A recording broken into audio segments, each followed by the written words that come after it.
하나님 말씀은 시편 126편 1절로 6절입니다. 한 절씩 교독하시겠습니다. 여호와께서 시온의 포로를 돌려보내실 때 우리는 꿈꾸는 것 같았도다. 그때 우리에게는 웃음이 가득하고 우리 혀에는 찬양이 찼었도다. 그때 문나라 가운데서 말하기를 여호와께서 그를 위하여 큰 일을 행하셨다 하였도다. 여호와께서 우리를 위하여 큰 일을 행하셨으니 우리는 기쁘도다. 여호와여 우리의 포로를 남방 시내들같이 돌려보내소서. 눈물을 흘리며 씨를 뿌리는 자는 기쁨으로 거두리로다. 울며 씨를 뿌리러 나가는 자는 반드시 기쁨으로 그 곡식 땅을 가지고 돌아오리로다. 아멘. 오늘 설교 제목은 시편의 내용 그대로입니다. 반드시 기쁨으로 거두리라는 제목으로 여러분과 함께 하나님의 은혜를 나누겠습니다.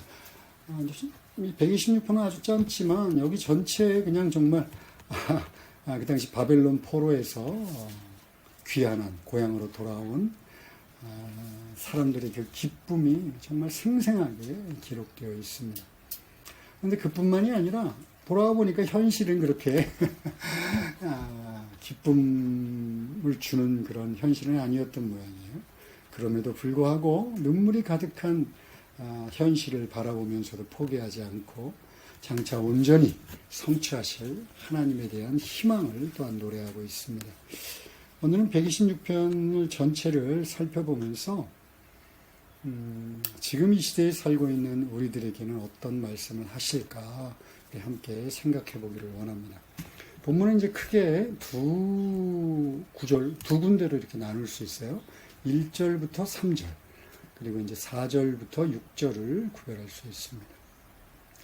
1절에서 3절은, 이제, 하나님이, 여호와 하나님께서 우리들을 바벨론으로 돌려보내셨어. 여기에 대한 기쁨으로 가득합니다. 여기서 1절하고 2절은 시제가 과거예요, 과거 시제. 그러니까 지금 시편을 기록하고 있는 기자는 이미 포로에서 돌아온 상태입니다. 돌아온 상태. 그리고 이제 3절은 현재형입니다. 1절을 보니까 와 정말 꿈꾸는 것 같았어 이렇게 얘기합니다. 이스라엘 백성들도 에레미야가 예언했던 70년이 차면 너희들 돌아올 거야라는 것을 알고 있었어요. 근데 이제 세대가 바뀌고 벌써 3, 4대가 바뀌었을 거예요. 이게 정말 이루어질까? 전혀 기대하지도 않고 있다가 갑자기 생각지도 않은 비현실적인 일이 일어난 거예요. 그러니까 와 이거 꿈꾸는 거 아니야? 이렇게 지금 이야기를 하고 있습니다.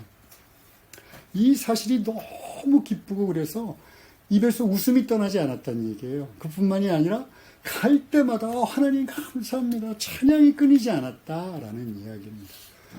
그거를 더 이렇게 붙돋아 주는 게 이제 이스라엘에 행하신 하나님의 이 놀라운 기적을 바라보면서 주변의 나라들이 뭐라 그러겠어? 와 놀라는 거야. 하나님 대단하시다. 야 너희 하나님 대단하다. 그러니까 더 기분이 좋아서 노래하고 소리치고 있는 것을 지금 이야기합니다. 3절은 현재예요. 이제 그런 거를 추억을 떠돌리다가 3절에 현재에 와서 다시 한번 마음속에 확인합니다. 그래 하나님이 그 일을 행하셨지. 얼마나 기뻐. 정말 기쁜 일이야 라고 지금 고백하고 있는 것입니다. 저희는 오늘 여기서 시온의 포로 1절에 여호와께서 시온의 포로를 돌려보냈다 하는 여기에 주목하기를 원합니다. 시온이라는 것은 지명의 이름이에요. 예전에는 시온이라는 산이었고 시온성 그것을 이제 다 예루살렘 성으로 변했고 그래서 예루살렘 성이 있는 이스라엘 나라를 얘기할 때 시온이라고 얘기합니다. 또 하나님의 백성인 이스라엘 백성들을 얘기할 때도 시온의 백성이라고 얘기를 합니다. 신약 시대에는 어떨까요? 하나님의 나라, 영적인 하나님의 나라, 하나님이 통치하고 계시는 나라를 얘기하고 또 하나님이 통치하시는 하나님의 백성들을 이야기하는 것이 시온입니다. 그러니까 시온의 포로다라고 할 때는 하나님과 특별한 언약의 관계를 맺고 있다는 거예요. 하나님이 자기 백성으로 택하신 그 백성을 지금 돌려보냈다. 그러면 신약에서는 오고 가는 모든 세대를 통하여 언약을 맺은 백성들. 누구를 통해서 언약을 맺나요? 그리스도 예수를 통하여 하나님과 언약을 맺은 백성을 시온의 백성이다 라고 얘기합니다. 제가 이제 설교에서 몇 번 말씀드렸는데 구약의 사건, 어떤 목사들은 구약이 필요 없다라고 얘기하시는 분들도 계세요. 그런데 구약은 절대적으로 필요합니다. 왜 필요하냐면 구약은 모두 많은 경우 예수님을 가리키고 있어요. 그리고 예수 그리스도를 통해서 지금 이 시대의 현실에도 하나님이 행하시는 말씀과 하나님의 뜻을 나타냅니다. 그러니까 이스라엘 백성들한테는 두 가지 사건이 너무나 중요해요. 하나는 출애굽 사건, 하나는 이 바벨론에서 말도 안 되게 기적적으로 돌아온 사건. 이 두 사건이 이스라엘 백성들의 정체성을 지키는데 너무 중요해요. 마찬가지로 이 시대를 살고 있는 하나님의 백성, 예수를 믿고 구원받은 하나님의 백성에게도 이 바벨론에서 포로로 돌아왔다라고 하는 것은 너무나 중요합니다. 왜냐고요? 여러분들이 포로였어요. 어떤 포로였나요? 암흑의 권세 아래 붙잡혀서 노예 생활을 하고 있던 포로된 자들이었습니다. 그걸 하나님께서 구했다 그럽니다. 그것을 골로새서 1장 13절 14절에서는 이렇게 이야기합니다. 그가 우리를 흑암의 권세에서 건져내셨다. 흑암의 권세에 끌려가서 거기서 포로 생활하며 노예처럼 질질질 끌려가서 결국 죽음으로 멸망할 자들을 건져내셨다. 그래서 그의 사랑의 아들, 원래 계약을 맺었던 시온의 포로들, 그 참된 시온으로 회복시키셨다. 그것을 뭐라고 그러냐면 그의 아들 안에서 속량, 곧 죄사함을 얻었다라고 이야기하는 겁니다. 그렇다면 우리에게도 이 시인의 기쁨과 찬양이 끊이지 않아야 될 것 같아요. 그죠? 당연할 것 같습니다. 구원받은 백성, 야, 꿈꾸는 것 같아. 막 이럴 정도로 구원의 행복이 가득하고 찬양이 넘쳐야 됩니다. 그뿐 아니라 구원받은 나, 암흑의 권세에서 건진받아서 하나님의 아들의 나라로 옮겨온 나를 보면서 내 주변의 사람들, 내 가족들, 친구들, 또 이웃들이 뭐라 그래야 될까요? 와, 하나님 대단하시다. 그렇게 하나님께 영광을 돌려야 되는 것이 마땅합니다. 그런데 이제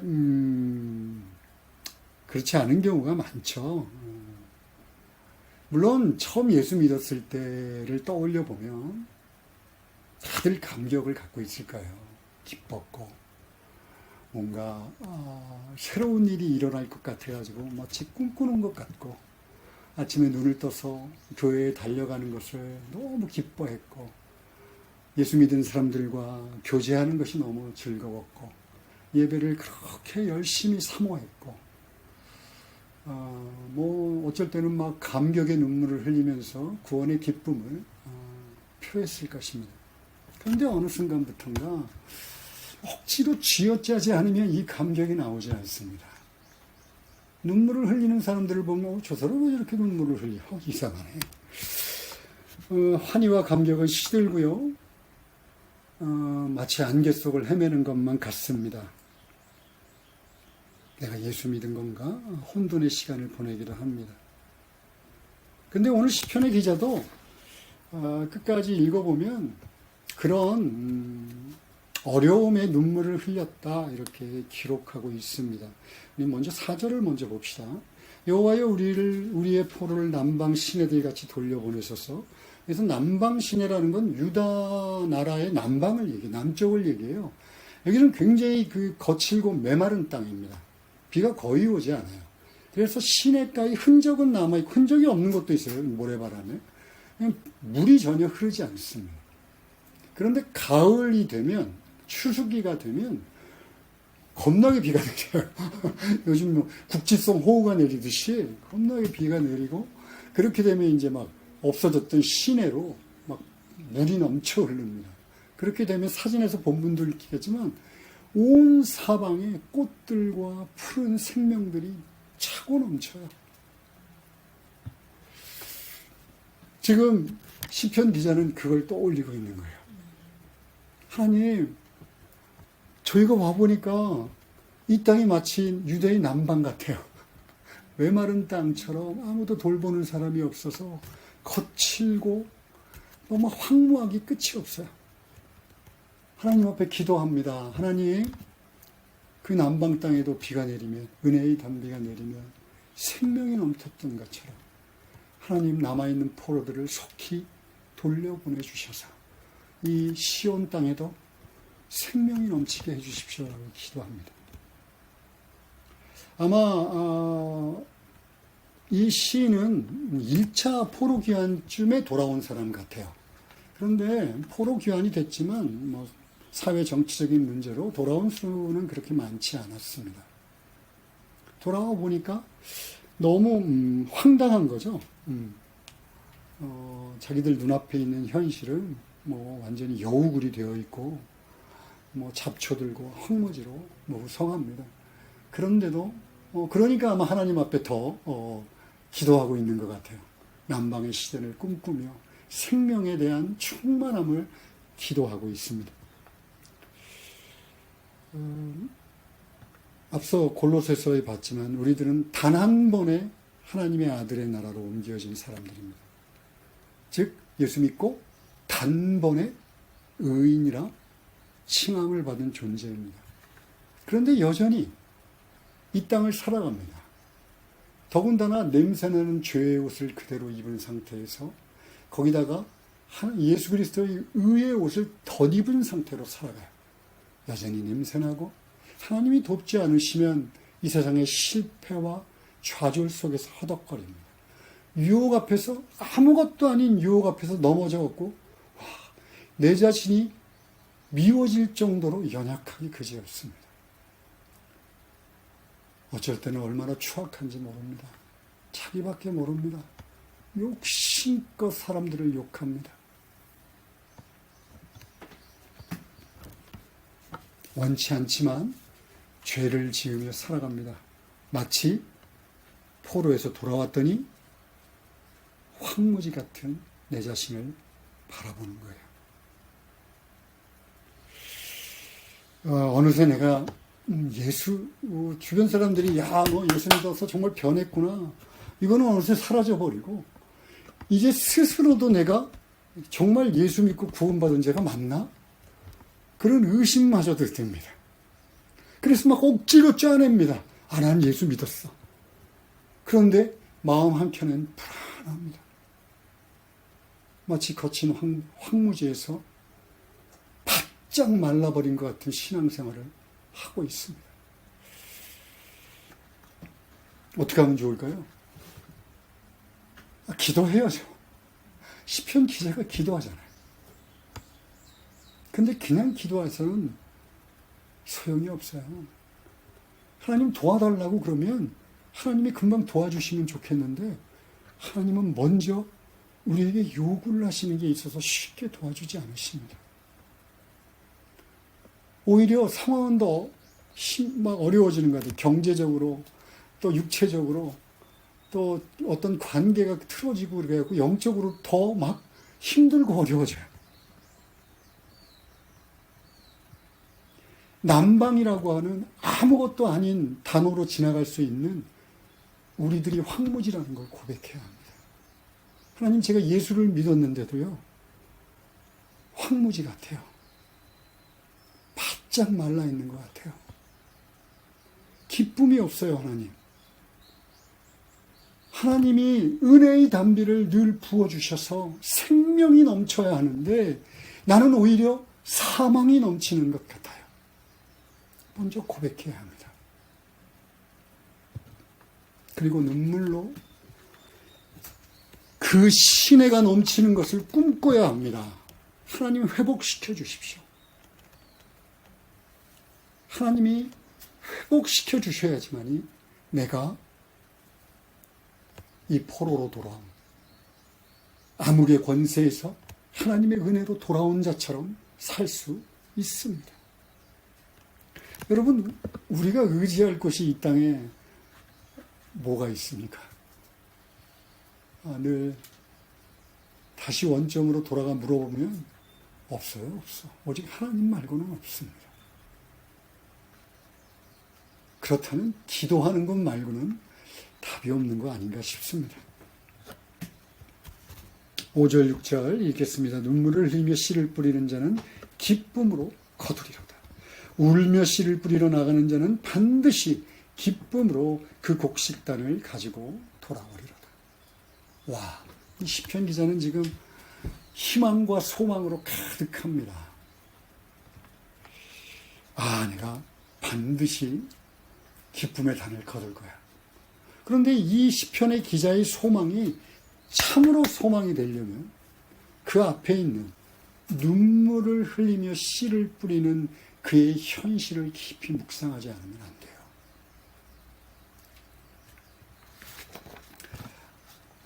여러분, 히브리 문법에서는 2번 반복하면 뭐라고요? 강조. 여기서 눈물을 흘리며 씨를 뿌린다. 울며 씨를 뿌린다. 이 시편 기자는 돌아와서 막막하고 눈물밖에 나오지 않는 이 상황을 지금 반복해서 강조하고 있어요. 너무나 창당하고 너무나 비참한 상태에 놓여있는 자신만이 아니라 하나님의 백성들의 상태를 보면서 눈물이 앞을 가립니다. 그리고 돌아온 수에 아주 적은 무리들이만이 돌아왔기 때문에 어디부터 손을 대야 될지 엄두가 나지 않습니다. 그 넓은 땅에 떡하니 돌아가고 났더니 그 땅을 돌보기에는 돌아온 사람의 숫자가 너무 턱없이 부족해요. 그런데도 지금 그는 희망을 노래하는 거예요. 왜요? 어떻게? 그가 아주 긍정적인 사람이라? 아니면 자기를 세뇌시키는 걸까요? 여기 사실은 5절, 6절에 이 시편 126편에 흐르고 있는 믿음의 원리가 작동을 합니다. 1절, 2절에서 실제로 그는 하나님이 하셨던 일을 기억하며 그때 얼마나 기뻤는지를 잘 계속 거듭 생각을 합니다. 그리고 나서 3절에 현실로 돌아와서도 그래, 그때만이 아니라 그 기쁨은 지금도 너무 생생해 라고 다시 한번 확인을 합니다. 그렇기 때문에 4절에서 상황을 보는 것이 아니라 하나님께 기도를 하기 시작합니다. 그 믿음이 5절, 6절을 가능케 하는 거예요. 좀 정리를 해볼까요? 과거에 행하신 하나님의 일들이 있죠, 여러분. 예수를 처음 믿었을 때, 여러분의 신앙이 왕성했을 때, 얼마나 떠올리고 얼마나 감사합니까? 기억하고 기뻐합니다. 그것이 현실이 된다는 것은 뭐냐면 여러분의 기도 속에 하나님이 행하셨던 일들을 떠올리며 감사하며 기뻐하고 찬양한다는 거예요. 그저 달라 욕심부리지 말고 내가 행하셨던 하나님의 일이 얼마나 놀라웠나. 그래야 내가 지금 나의 상태가 어떤지를 알 수 있어요. 맨날 이거 달라 저거 달라 하나님 앞에 부끄럽기 짝이 없는 자라는 것을 알게 됩니다. 내가 남방의 땅처럼 메말라 있는 정말 생명이라고 없는 존재라는 것을 깨닫습니다. 그저 눈물 흘리고 감정적으로 하나님 앞에만 나가려고 하지 생명은 없는 존재라는 것을 깨닫습니다. 그때 생명에 대한 하나님이 주시는 충만함에 대한 소망이 생기는 거예요.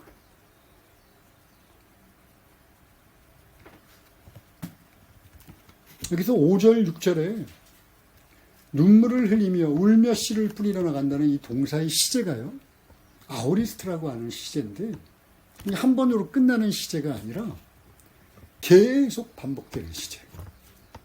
그러니까 울며 씨를 뿌리러 가는 거 단 한 번 하고 오케이 한두 번 하고 됐지 뭐, 이게 아니고 여러분 매일의 삶에서 아침에 눈을 떠서 밤에 잠자리에 들 때까지 기억하고 씨를 뿌려라 하는 얘기예요.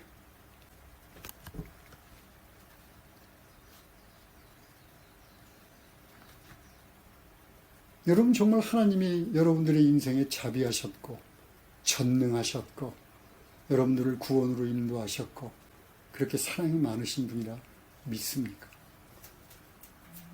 그렇다면 우리도 울며 씨를 뿌려야 합니다. 자, 그런데 우리가 농사를 질 것도 아니고 저도 뭐 조그만 농사를 짓고 있지만 울며 씨를 뿌린다는 건 도대체 뭘 말하는 걸까요? 그것은 날마다 나의 구원의 주님이신 예수 그리스도를 심는다는 것을 말해요. 뭔 말이야? 더 헷갈리게 만드네. 자, 그 뭐 의문이 들겠지만 우리 먼저 요한복음 12장 23절 24절 우리 먼저 봅시다. 예수께서 대답하여 이르시되 인자가 영광을 얻을 때가 왔도다. 내가 진실로 너희에게 이르노니 한 알의 밀이 땅에 떨어져 죽지 아니하면 한 알 그대로 있고 죽으면 많은 열매를 맺느니라. 이제 예수님께서 공생의 사역을 마무리하시려고 예루살렘에 입성을 합니다. 뭐 군중들이 다들 나와서 호산나 호산나를 외치면서 자신의 옷을 막 깔고 환호를 합니다.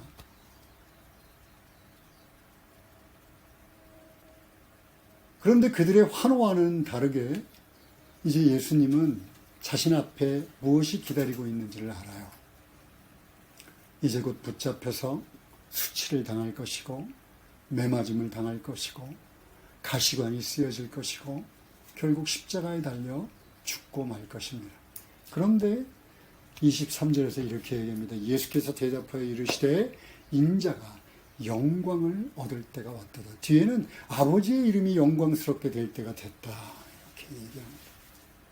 그리고 나서 뜬금없이 24절에 그 얘기를 하는 거예요. 내가 진실로 너희에게 이르노니 한 알의 밀이 땅에 떨어져 죽지 아니하면 한 알 그대로 있고 죽으면 많은 열매를 맺으리라.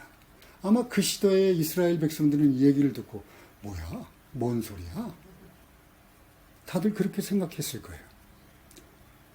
여러분, 우리랑 크게 다르지 않습니다. 우리도 이 얘기를 들으면요, 듣고 싶은 것만 듣고 나머지는 흘려보내니까 그 당시 이스라엘 백성하고 큰 차이 없을지 몰라요. 그런데 우리는 다행히 성경을 통해서 이게 무슨 말인지 압니다. 이제 예수 그리스도가 십자가에 달려 죽으실 것이고 그리고 한 알의 밀안처럼 썩어질 것이고 그 썩어짐을 통하여 나와 저 여러분과 같은 한 사람 한 사람이 생명이 맺혀질 것입니다. 우리는 알아요.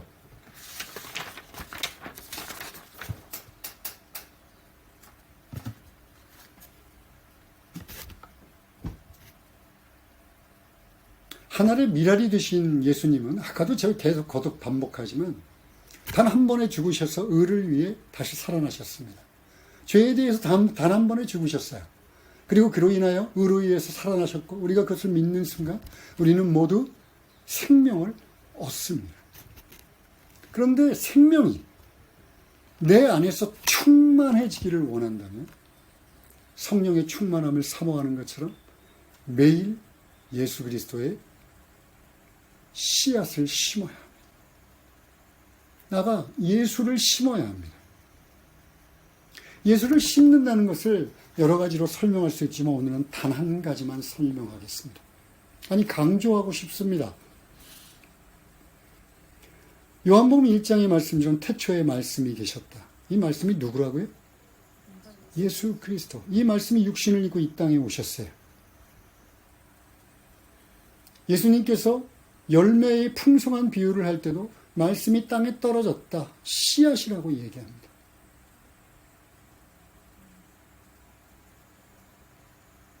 내가 예수를 믿고 예수의 사람으로 살아간다고 하면서 말씀을 읽고 묵상하고 그리고 그것을 순종하기 위하여 최선을 다하지 않는다면 나의 삶은 점점 메말라져 갑니다.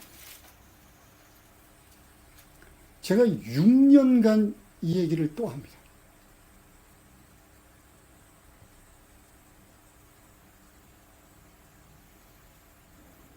읽고 또 읽고 또 읽는데 그치지 않고 말씀을 성령의 조명을 받으면요 깨닫게 돼 있어요. 그러면 그 깨달은 말씀을 순종하기를 원해야 합니다. 아까 미랄이 썩는다는 걸 듣고 이게 뭔 소리야 하며 한 귀로 듣고 한 귀로 흘려버린 사람처럼 말씀을 백날 읽어도 한 귀로 듣고 한 귀로 흘려버리고 영광을 얻을 때만 되었다. 자신들이 원하는 것만 받아들이면 예수님의 말씀이 심기워져 생명으로 충만한 인생을 산다는 건 불가능합니다.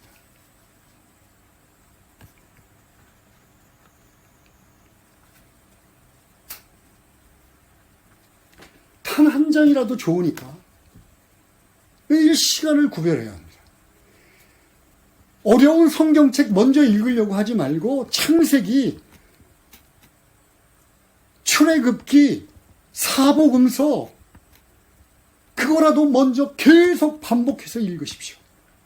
아침 시간을 구별하든가 저녁 시간을 구별하든가 맨날 변명하고 핑계대지 말고 결단하고 읽어야 돼요.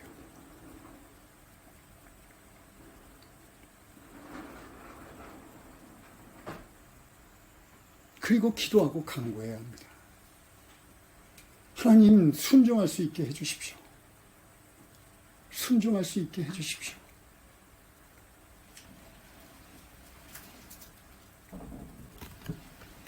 거듭 지금 계속 얘기합니다. 하나님의 은혜로 암흑의 권세에서 하나님의 나라로 하나님의 아들의 나라로 옮겨짐을 받았지만 우리들의 인생은요 그렇게 만만하지 않습니다. 하나님이 이 땅에 우리를 남겨두신 이유는요 그냥 가만히 아무것도 안 하고 넋놓고 있다가 그렇게 하나님 앞에 서라가 아니라 그럼에도 불구합니다. 그럼에도 불구하고 눈앞을 보면 울며 씨를 뿌릴 수밖에 없는 상황들이 보입니다. 경제적으로 어렵고 육신으로 어렵고 또 세상 것들은 너무 바쁘고 마음먹은 대로 안 되고 그럼에도 불구하고 가만히 있지 말아라. 일어나 울며 씨를 뿌리러 나가라라고 얘기합니다. 그럴 때 풍성한 수확을 기대할 수 있는 거예요. 하나님은요, 여러분들이 생각하는 것처럼 그렇게 녹록한 늙은이가 아닙니다. 갈라디아서 6장 7절입니다. 스스로 속이지 말라. 아, 나는 예수 믿었어. 나는 괜찮아. 난 이거면 됐어. 그게 뭐냐면요, 하나님을 업신 여기는 거예요. 하나님은 다 용서할 거야. 까짓 거 뭐. 하나님은 다 알잖아. 스스로 속이지 마. 하나님은 업신 여김을 받지 않아. 사람이 무엇으로 심든지 그대로 거둘 거야. 여러분이 무엇으로 심고 있느냐? 내가 오늘 아침에 무엇을 심었느냐? 내가 어제 잠자기 전에 무엇을 심었느냐? 유튜브 보고 텔레비 보고 그것을 심었느냐? 아침에 일어나서 정신없이 이 사람 욕하고 저 사람 욕하고 허둥지둥 살다가 무엇을 심었느냐? 그 심은 것을 거두게 된다 라고 지금 이야기합니다.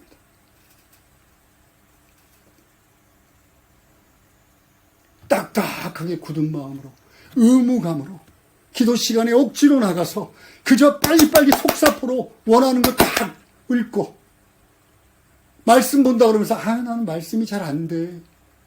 그리고 좀 보다가 덮고 의무감으로 3장 4장 채우고 그리고서 나는 신앙생활 했다고 속이고 있지 말아라. 하나님이 그렇게 우습니? 라고 얘기하는 거예요. 너희들이 그렇게 심은 대로 거둘 거야.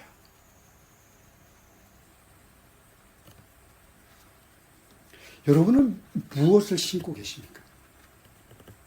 예수를 심고 계십니까? 기도로, 말씀으로, 매일 아침 시간을 구별하여, 아니면 잠자기 전 시간을 구별하여 예수 그리스도를 심고 있습니까? 전심을 다해서 남방에 그 비가 내리고 생명이 넘치는 걸 꿈꾸면서 기도하고 있습니까? 그 예수 그리스도를 사모하며 말씀을 보고 있습니까?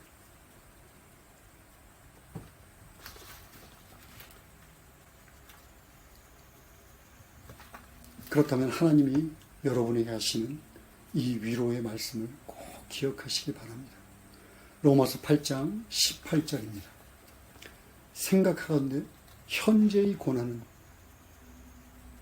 여러분들 현재의 고난, 저도 여러분도 부끄럽기 짝이 없습니다. 도대체 현재의 고난이 무엇이길래 내가 생명을 맺지 못합니까? 그러나 각자 나름대로 현재의 고난이 있을 것입니다. 생각하건대 현재의 고난은 장차 우리에게 나타날 영광, 이 앞에는 그리스도 예수와 함께 상속자의 신분으로 갖게 될 영광입니다. 비교할 수가 없겠죠. 이 위로의 말씀이 여러분들의 신앙생활을 붙잡기를 원합니다. 기도하시겠습니다.